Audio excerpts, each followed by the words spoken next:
We are so fortunate to have a guest with us today that is just absolutely amazing.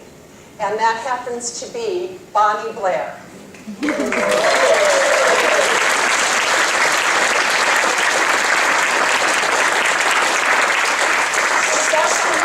Is a measure of true champion. There are numerous winners in the world of sports, but the celebrated athletes are the few who meet the challenge of pressure time after time.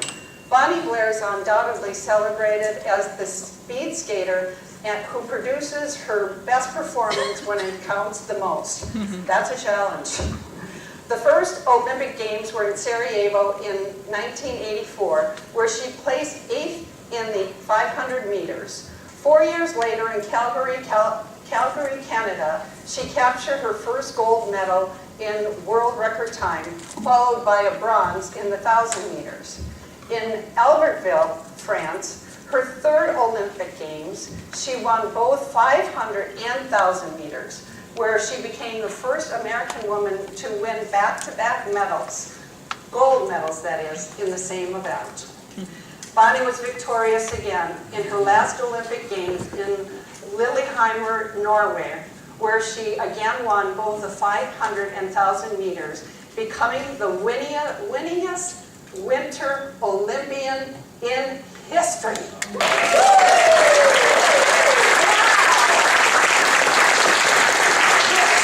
medals, 5 gold and 1 bronze. She also became the winningest U.S. female Olympian. I don't know about you, but I got goosebumps. She was named Sports Illustrated Female Athlete of the Year in 1994, as well as 1994 Female Athlete of the Year award from Associated Press. She was also presented with the Sullivan Award, given to the top amateur athlete. She retired from the sport in 1995 after winning world champions in what is now her hometown, Milwaukee, Wisconsin. In 1996, she married 4-time Olympian David Cruikshank, and they have 2 children, a son named Grant and a daughter named Blair. Let's take a look at Bonnie in action.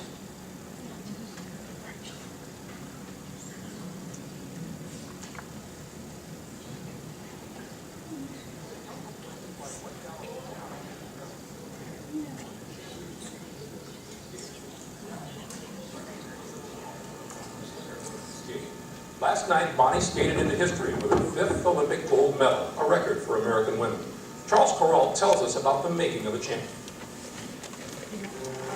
Bonnie Blair goes home as the greatest American woman Olympic athlete, winter or summer, or spring or fall for that matter, a winner for all seasons. Somewhere back home in Iowa or Idaho or Indiana, a little girl was watching Bonnie Blair this week and asking herself, I wonder if I could do that. This is a message to that little girl. All I know, said Bonnie Blair, is I love skating. She loved skating enough to win her 5th gold medal here by the largest margin in Olympic history, 4 days after she won her 4th gold medal in track record time. At 29 and nearly ready to stop racing, Bonnie Blair is still getting better.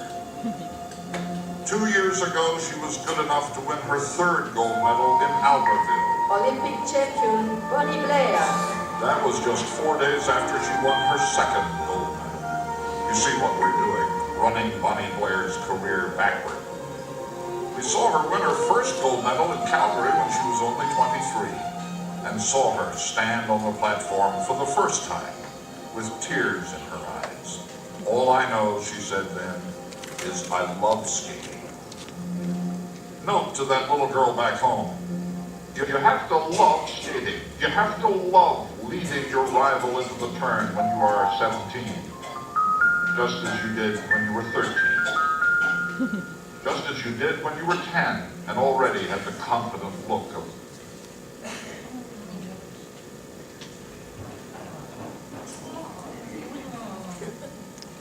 Please give us a warm welcome to Bonnie Blair.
family does. So anyway, yeah, nice to be here with you guys today. As you guys are kind of dealing with a lot of different things, but maybe celebrating and getting ready for the Wisconsin Senior Olympics. And now my clicker's not working. There we go.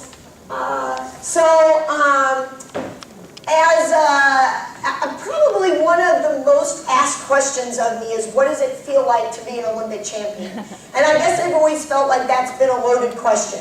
But one of the easiest ways, and maybe we didn't get the whole thing with Charles Kuralt, but it was really talking about going back in time.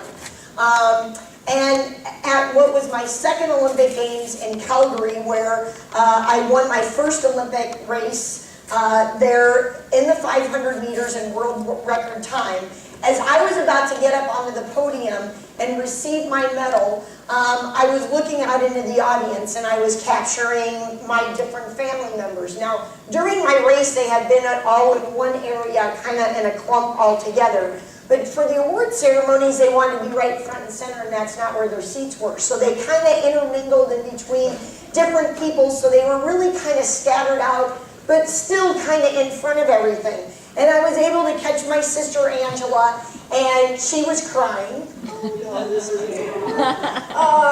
a little bit further up in the stands then, I saw my sister Susie, and she's just got a big, huge grin on her face. I couldn't find a picture that described my brother Rob, but he was high-fiving his very best friend. A little bit further up, then I see my sister Mary. Now, she's the loud and crazy one. She was yelling, screaming, going absolutely nuts. And then I found my mom, and she still looked scared to death as if I was still missing. So to be able to look out into the audience and see all those different emotions, I can safely say that that's exactly what it felt like to win an Olympic gold medal. And then I was lucky enough to do it 5 different times at 3 different Olympic Games. There's nothing quite like it. I feel very fortunate that I have a video that Charles Kuralt created to really go back and relive all those moments, because really there's really quite nothing like it. So when you guys talk today, you're talking about that gold, that silver, the bronze, and success. How do we measure it?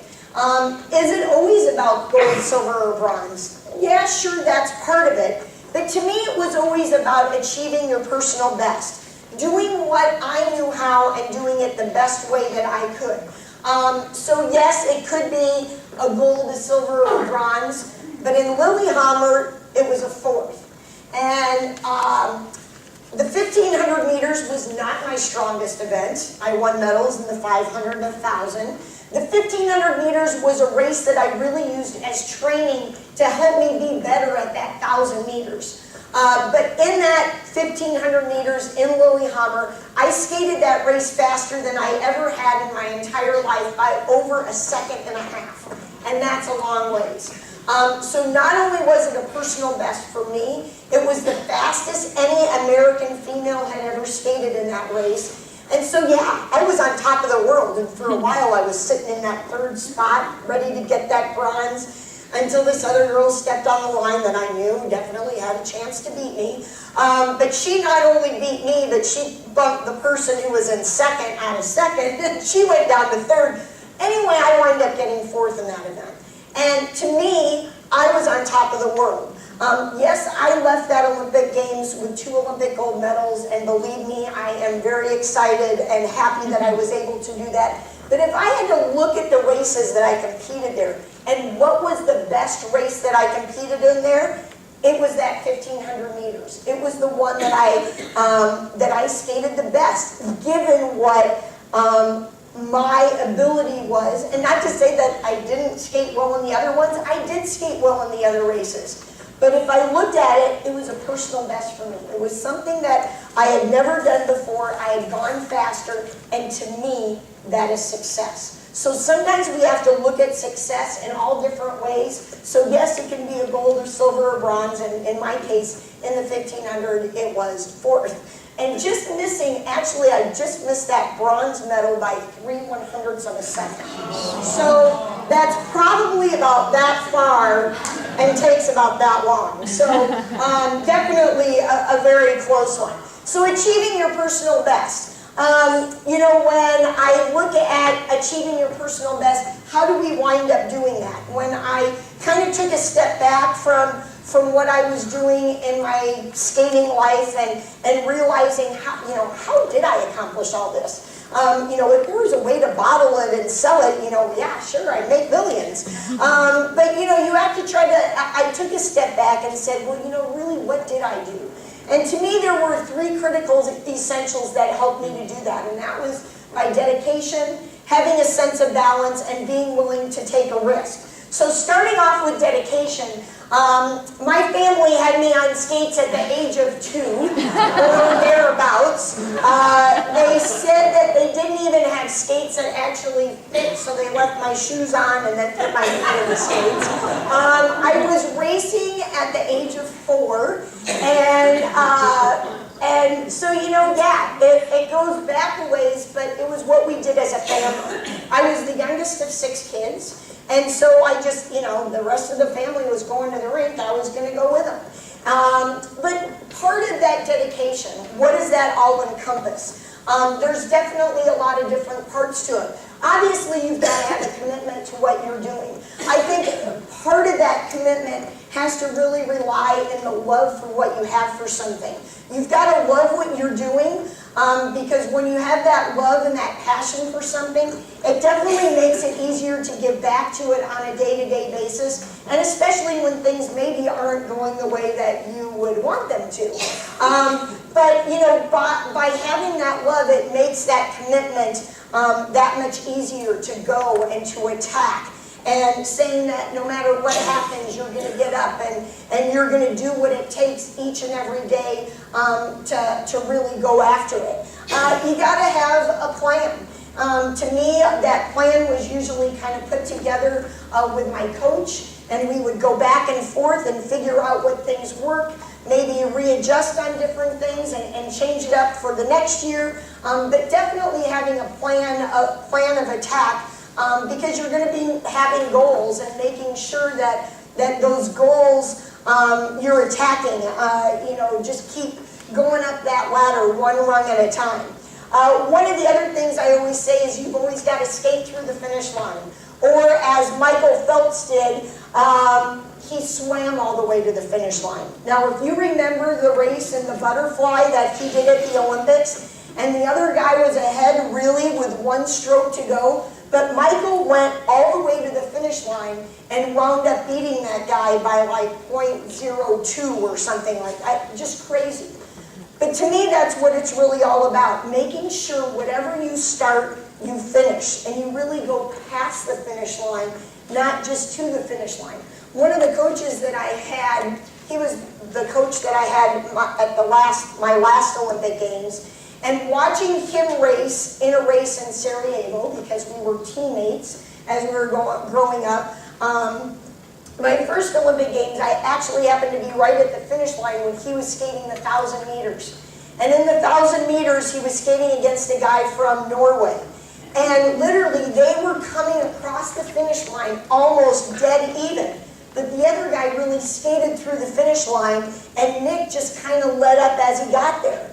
Well, Nick got 4th, and the other guy got 3rd. But to me, that was a learning experience for me. To me, I watched that and I thought, no matter what I ever do, I'm going to skate through the finish line. And the athletes of today, they know that's my pet peeve. So they know if I'm in the rink and I'm watching them, and they don't skate through the finish line, they know I'm going to come up to them and I'm going to give them some crap. So, because they know that that's just what I'll do. We had good days and bad days.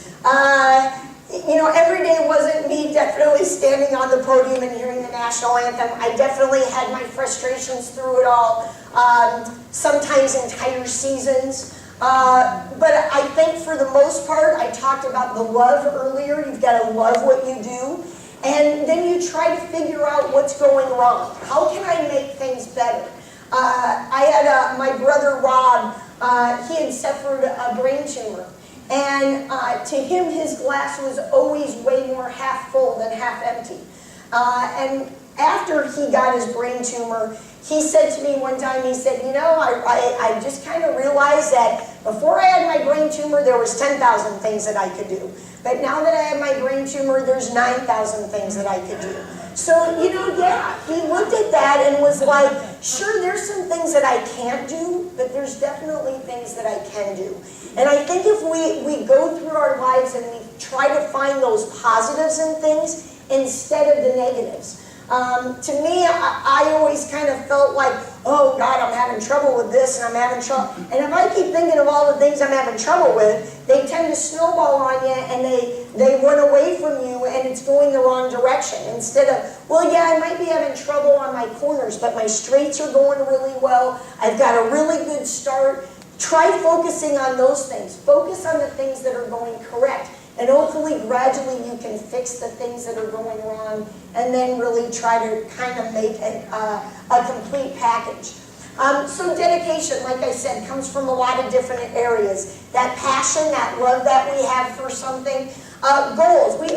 To me, setting goals every single day. Now, I for sure did not go into speed skating to go into public speaking. So, I mean, I even had a goal here today to come and talk to you. Goals never get that far away from us.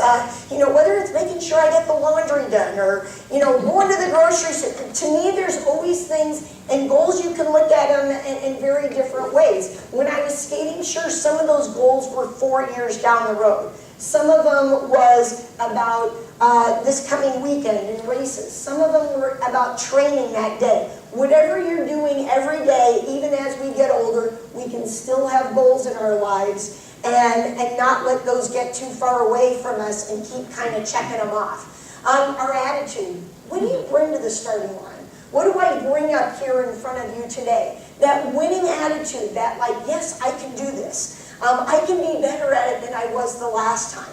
Our attitude can take us very far, and having that winning attitude, maybe when others don't quite have the right attitude when they get to the starting line, can probably make the difference between maybe first, second, or maybe third or fourth. Communication, to me that was that communication with my coach, because part of that all has to come into that dedication and making sure that we're on the same page, we're doing the right things to go and attack those next goals that we have.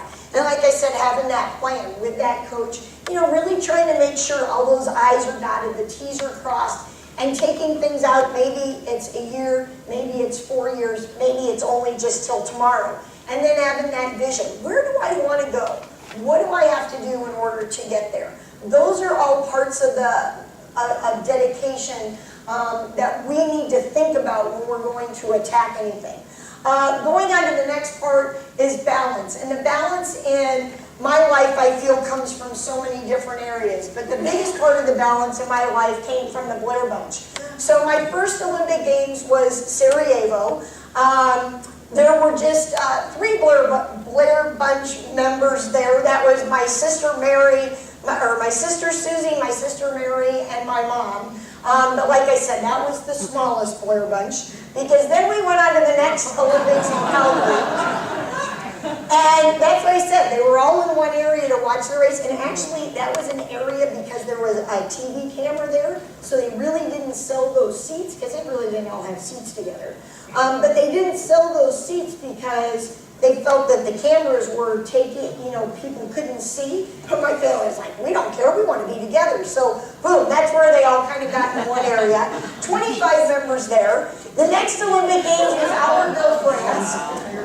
That number rose to 45. I'm still not exactly sure the story behind the bus, how they got the bus. I don't know if I want to know the story about how they got the bus, because they were not on a tour. So it was not the Blair Bunch tour. And then the next Olympic Games was Lillehammer. There were 60 members of my family and friends there to watch me race. They were there, they watched me race in 3 events, the 500, the 1,000, and the 1,500, and if you add those all up together, it's less than 6 minutes. So I'm glad I didn't think about that as pressure before I went to the Olympics. However, I knew that they'd be there for me whether I won or whether I lost, because that's just how we are for each other. We're there to help pick up the pieces when things go wrong, pat each other on the back when things go right. We want to be there in support of each other no matter what. So then I got back and I saw some pictures and watching them do their, and I thought, okay, did they go there more to party or to watch me? Seriously? I do believe they had fun. But yeah, I'm still not sure about that. But yeah, and then if you could have been in two places at one time, or I could have been a fly on the wall, just watched whatever they were doing. But they definitely had a great old time. So. Family, I think we go to the next one. So then I talked a little bit about a coach. That's Nick, who was my coach at my last Olympics, who I learned, skate through the finish line. We can't really do it alone. We always need to have somebody there with us, no matter what we're doing. Encouraging us, whether it's setting a plan, helping us to guide us in some way, and being able to bounce ideas off of, good, bad, indifferent, making sure that they're there. Then next is, competitors. To me, having those competitors around were fuel for my fire. I was competing in the 80s against the East Germans. And they pretty much were always like on the top of the podium, 1, 2, 1, 2. I was usually third. I finally got to a point where I tied one of them in the race, and I had coaches from other countries coming up to me and congratulating me and saying, "Oh gosh, this was great. Now you're showing the girls on our team that you can actually compete with them." And, you tied them. And then the very next weekend, I beat both of them. A very thrilling and an exciting time for me. And that was in 1987. So that was really just the year prior to the Olympic Games in Calgary. So, I knew I definitely had a shot for a medal. But now I had a shot where I knew that maybe I could actually win an Olympic gold medal. But they taught me a lot in the sense that, to me, yes, I was always competing against the clock at the end of the straightaway, and you do have somebody that you race against at the same time on the ice, but once I wound up beating them, really that clock at the end of the straightaway became my ultimate competitor. I felt like if I can't beat that clock at the end of the straightaway, I can't beat everybody else. So to me, I always focused on the clock.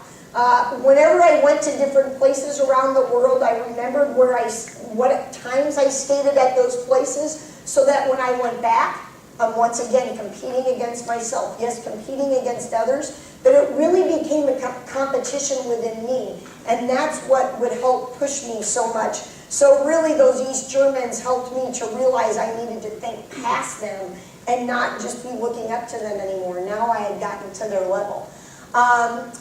So teammates were also very important to me. I think some of you remember Dan Jansen here on my left in that picture from this area. We basically grew up together. Our families were friends before either one of us were ever born. His older brother, Dick Jansen, came down to Champaign, where I grew up, Champaign, Illinois, he'd stay at our house. And when our family would come up here, my brother Rob would stay at their house. My dad and his dad were always on the finish line as timers. So our families go back a long way, and then we wind up traveling the world together, basically living under the same roof 8 months out of the year, and to this day, he's one of my very best friends. But other teammates, I wound up marrying one of my teammates, Dave Cruikshank. But, training with them, yes, we're in an individual sport, but we were still also very much a team. And training together, doing workouts together, realizing you could feed off of each other and use other people's strengths to help you, and vice versa. So, maybe one of the girls on our team, she's a better long distance skater and can do lap after lap. I can go and sit on her and emulate her and do those laps with her. And then when we're working on starts and sprints, she can follow me and we can help each other. And, one of the things that I think about Dan Jansen, and and the medals that seemed to elude him, because he could have just as many as I did. But that one medal that he did win had so much power and emotion behind it, it was unreal. And to think that maybe did I have a little bit of help in that for him? You know, I sure hope so. That, you know, yeah, maybe I wasn't the one that could always lead laps for him, but guess what? I could make some pretty killer chocolate chip cookies, and you just switch off however you can in order to make things work so that you can always try to be at your best and be the very best that you can be. So like I said, I wound up marrying my teammate, Dave Cruikshank, who became my husband. And then we have 2 kids, which Gloria talked about, or let's go back one if you can. My son, Grant Cruikshank. So he's kind of following in the sense that he's on the ice, but he plays hockey. I'm a crazy hockey mom. I've got my cowbells from Lillehammer, and I know how to be a good cheerleader out there. Have a great time. He plays right now in what's called the BCHL, the British Columbia Hockey League. His team won the BCHL this last year and went on to nationals, where I see they were in the top 4 because they didn't play off for 3rd and 4th in hockey. They only played off for 1st and 2nd. But so yeah, they were like in the top 4 in the nation, but that's in Canada because he plays in Canada. He was one of 5 kids that are Americans on the Canadian team. He'll go back there one more year this coming season, and then he's scheduled to play for the Badgers in Madison, right down the road. So I'm excited for that. And play there and go to school there. So now if we go to the next slide, my daughter Blair, it's Blair Cruikshank. It's not Blair. Do not feel bad if you think that, like, you named your kid Blair? Like, technically I'm married, I have a different last name. So she actually grew up doing gymnastics, but due to a lot of chronic wrist issues, had to give it up. Actually not too far from here at M&M, where Chelsea Memo goes. But has always played soccer since she was a little kid. And then when she had to give up the gymnastics, she decided to speed skate. However, when she started just about 3 years ago, this will be her 4th season, she couldn't do a crossover. So my husband had a gym at the ice rink, and anytime she went to the ice rink, she wanted to go and tumble and flip and had really no desire to go out on the ice. And we weren't going to force her. She'd go out there every once in a while. Her straightaways were pretty good, but literally she couldn't do a crossover just a couple of years ago. Well, now she's been skating. She's on a great trajectory. This coming January, we're going to be having the Olympic trials here at the Pettit Center. So all the people that actually you'll see in the Olympics in February will have participated in the Olympic trials here. Blair will get to take part in the Olympic trials, making a qualifying time. However, she won't make this Olympic team. But if she stays on the trajectory she is, she's got a great shot to make the following Olympics. So that would be 2022 in China. So you can China. So mark your calendars for that. So anyway, a lot of fun to watch her progression and what she's doing, and it's been a lot of fun. We'll go next. And the other part is making sure that I'm still talking about balance. So family, I've been through, coaches, competitors, you got to take care of yourself.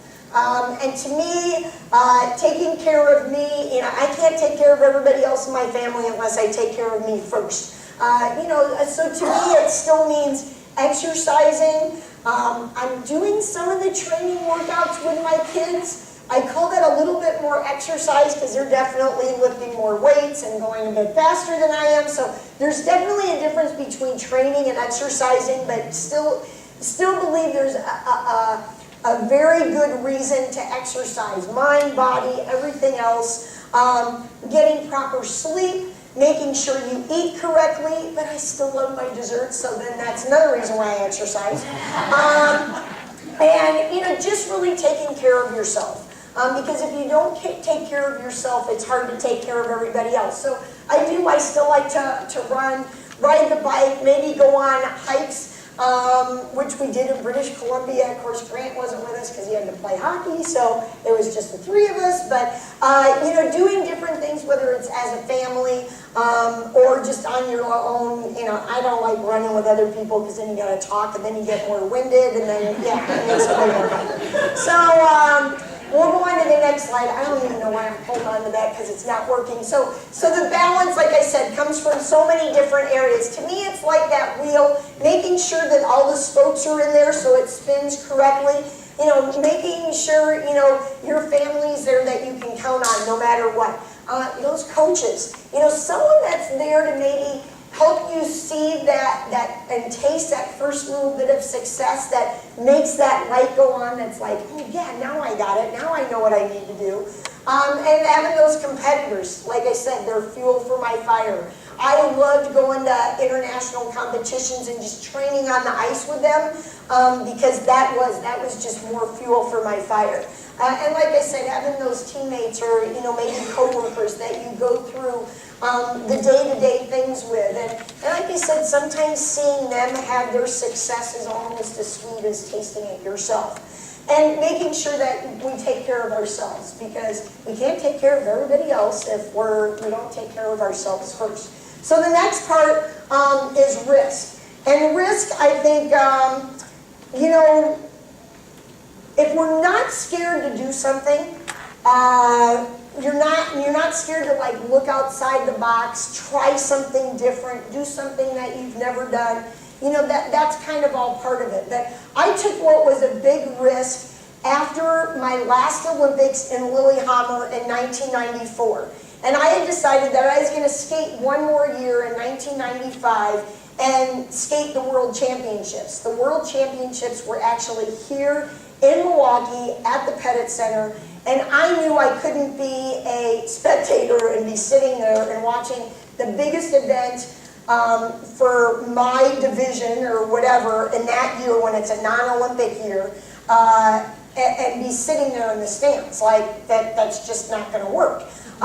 So I knew I needed to skate one more year because a lot of people, they retire after the Olympics. They're like, and especially if they've had a really successful one, like, okay, yeah, I just won, I'm done, but that's not how I work. To me, it's still that clock at the end of the straightaway was what I was after. And I knew what I had accomplished, nobody could take away from. So I decided I wanted to skate that one more year and go into the World Championships, where with my coach Nick Tomitz, I wound up winning all 4 races and winning the World Championships here in Milwaukee, Wisconsin. It was, And then if we go to the next picture, it wound up being 300 members of my many that had never seen me skate in person ever, and then would never see me skate in person ever again. So, very, very fun time there. So if we go to the slide here, and like I said, risk. Things are always constantly changing around us. So a lot of times we have to think outside the box. How can we be better? What can we do to make ourselves better? One of the things when I went into my 1994 season, as I was getting ready for the Lillehammer Games, I wound up switching coaches, and that's when I decided to have Nick Tomitz coach me. And, here I'd already won 3 Olympic gold medals and a bronze, but, I was still at another Olympics in front of me, and I knew I could be better, but for some reason that year in 1993, that clock at the end of the straightaway was not reading numbers that I liked. And so, could I do something different? Could I make some changes? How can I get back to that form that I was once in? Well, one of the things we looked at was the quality of the work versus the quantity. And I think sometimes everybody thinks, oh, well, if I do more laps and more weights and more bike rides and more of this and more of that, I'm bound to get better. Well, maybe a lot of times more isn't necessarily the case. Maybe because I was getting a little bit older, maybe it was more about going back and looking at the quality of the work that I was doing instead of that quantity. And now, by doing that, I was back to battling that clock at the end of the straightaway versus battling my legs. So like sometimes maybe it's like going back to the basics. What did I do in the very beginning that helped me gain the success in the first place? Can we go back and make sure we've got all those bases covered? So that's why I said about going back to the bases, and for sure in your heart. If you don't have in your heart that you want to go out there and you want to do it, you know, it comes back to that passion. You got to love what you're doing and just go out and do it. And I never got up onto a starting line and said, oh, I'm going to win this. I never expected to win. I wanted to go into everyone, you know, into every race thinking somebody's breathing down my back and I can't let up. But that's what I envisioned of what that basketball team did at the Olympic Games in '04. You know, they were there thinking, we got this beat. You know, here these guys make millions upon millions of dollars. They're the best at what they do. And then they go to the Olympics in '04 and they get a bronze. And now, ever since then, they had to be that redeem team. You know, but they went there thinking, we've got this one, let's go play golf, let's do this. Yeah, right? It was crazy. And then they had to be the redeem team ever since then, because we know as Americans, we've got the best basketball players in the world. And if they don't win, then that's a bad thing. So anyway, I quickly want to go through a little bit more because we're running down on time. But like in the Olympics, they always say it's not every 4 years, it's every day. Every day you're making sure you've got things that you've got to do to be your absolute best. A little bit about the new skates versus what I skated. They're called the clap skate. They come apart. It's a spring hinge. Every push is greater than the other one. We'll go to the next one. Here's another one. Chris Whitty, she's from the United States, has won medal, or actually from West Dallas, that area.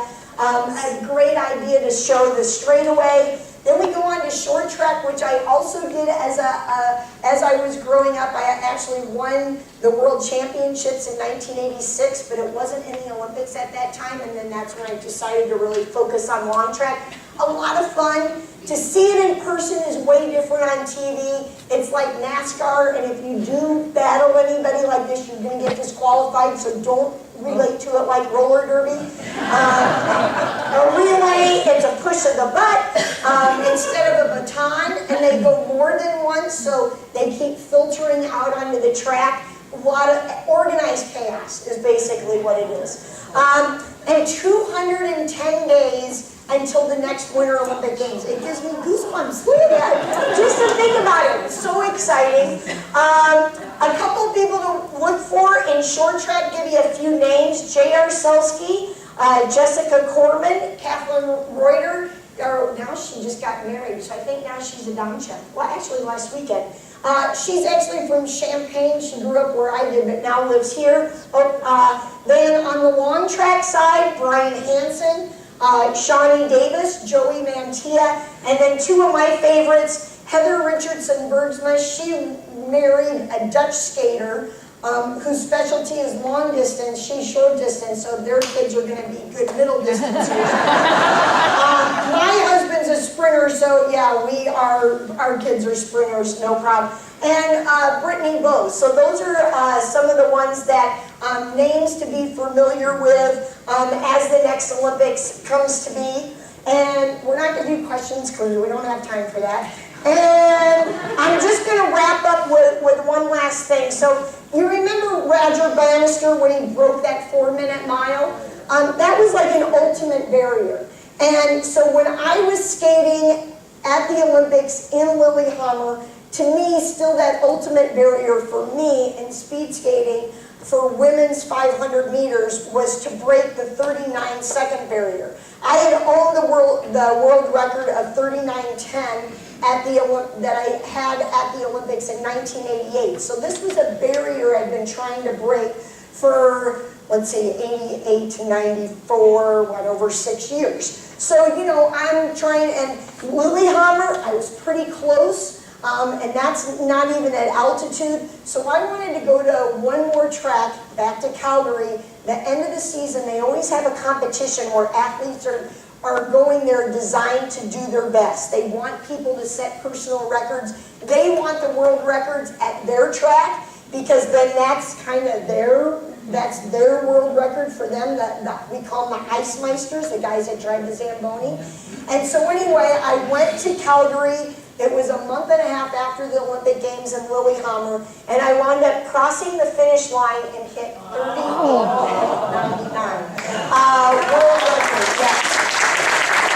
And there were, maybe about this amount of people in this big, huge 400-meter track.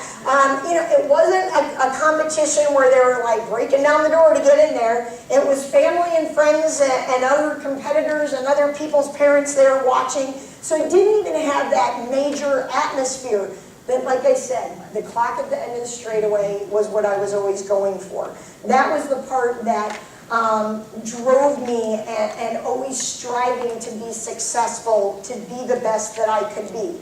I thank you for letting me share some of my stories here with you today. I did want to leave you with one last little thing because, being from the United States, being an American, going and traveling to various different countries and doing what we do, I'm definitely thrilled and excited to have won, not one, but 5 gold medals and a bronze, not just for me, not just for my family, not just for my sport, but for the United States of America. It's something that I'm very proud of. Like I said, the videos always bring back all those memories, but to be able to share that with you today and knowing that you're part of why a lot of these Olympians go to the games and chase their goals and chase their dreams, it's something very special. So this is one of them, and I wanted to share that with you today. And I thank you.